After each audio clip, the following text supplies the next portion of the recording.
Counting the cost when you're going to be buying a home is about way more than just the money. And I know you're thinking, no, it's not. It's all about the money. Well, you're going to want to explore with us why you might want to rethink your strategy or your thought process. Moving forward with the Dekker Team.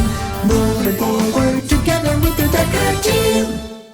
There's been mostly vitality in it for us, creating for you over 683 Life's Inside Track episodes where we share insider tips, making house home, building wealth wisely through real estate. The great news is you can get access to them anytime you want, not anywhere you want, but almost anywhere you want. Suzanne, we're going to keep exploring what is really in our thoughts and our minds that people might want to know because it helps them move forward on their journey with vitality. Absolutely. So are you guys ready? We're ready for your question. I'm not.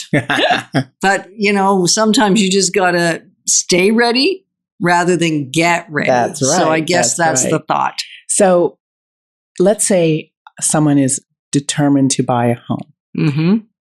And you realize they aren't in a great position. So therefore, buying this home is going to totally impact their vitality.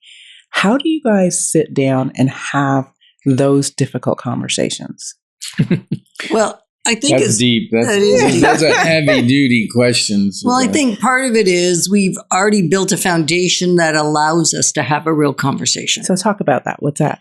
Well, at the very beginning, when we first meet somebody, we're going to ask a few core questions. And one is like, what do they expect from the realtor? Right? And if they expect from the realtor or from us not to be part of the journey, we may find that we're really, like, other than facilitate a transaction, they may find we're not the right fit. Okay.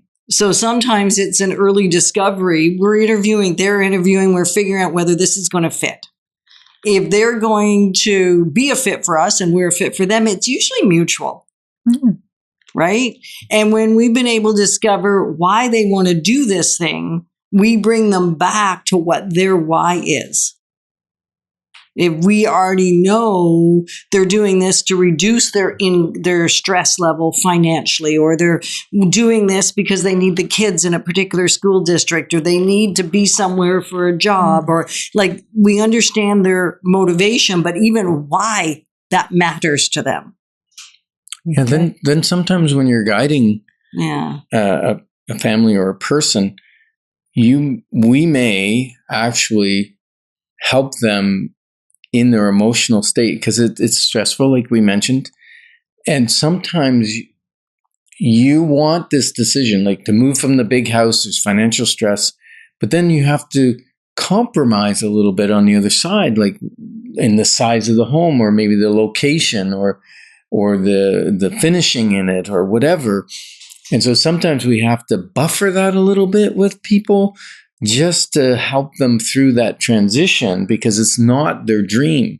And sometimes people buy something that's between where they are and where their end dream is. And that's okay. Stepping stones are important in our life. And knowing that we can be at peace with what we're moving to can help our vitality. Absolutely. So if I'm hearing you correctly, you're kind of like my reality check when I'm getting off course. Yeah, and hopefully keeping you on course so that you don't get very far off course. I mean, one thing I learned early on in my career is none of these decisions are mine. These are your decisions as the person wanting to make the move.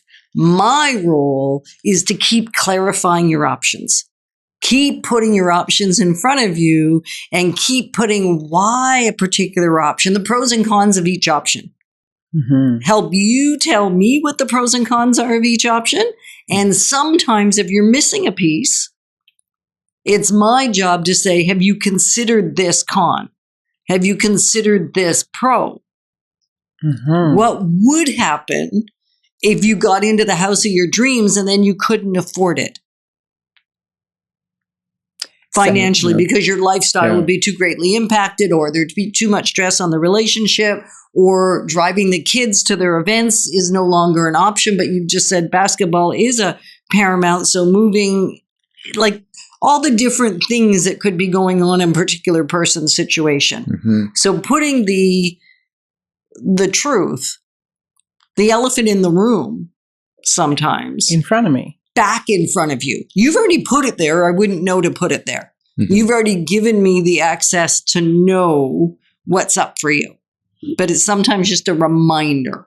I'm also hearing that you're also going to let me see my blind spots by some of the questions that you're asking. That's what we're attempting to do.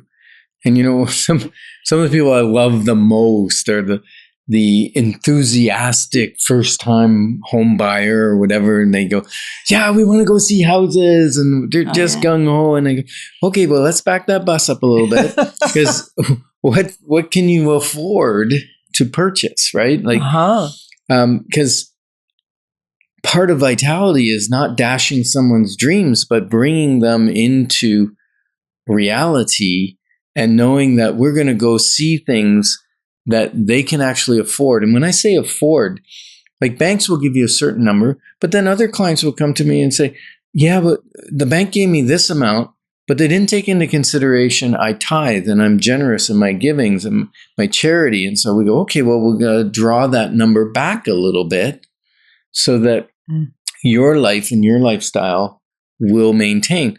But then we're going out and we're looking at the right property for the right financial reasons, the right emotional reasons. We're not just going, I'm going to use the word, willy-nilly out there and looking at everything, because then I might get they might get their heart broken, right? They decide on something. Yeah. Needlessly. This is the perfect house. We spent days, weeks, months, whatever, looking, and then they find out they can't buy it.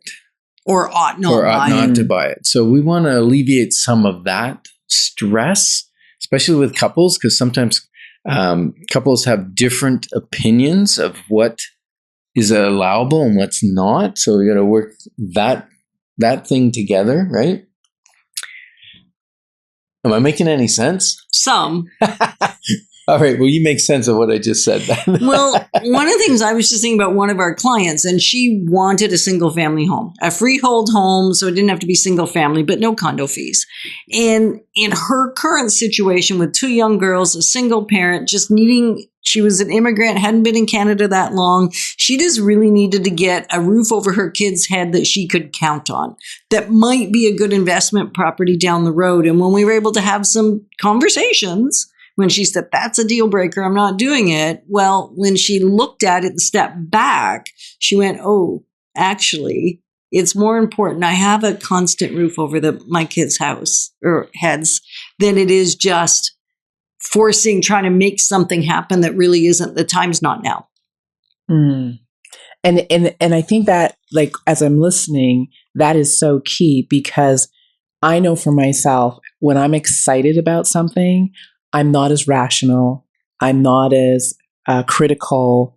I'm not as, I kind of get, my blinders go up because I'm like passionate about this. Yeah. And we need people in our world who have the courage, and I'm going to use that word intentionally, to put the things in front of us or to hold up the mirror and say, you said this, but you're doing this. Mm-hmm. Now you've got to make it without making them wrong. Right. Yeah. Right. Like it's a and that's skill. Why we always say at the end of this segment that we are providing options, because when your options are clear, your wisdom will flow. Moving forward with the Dekker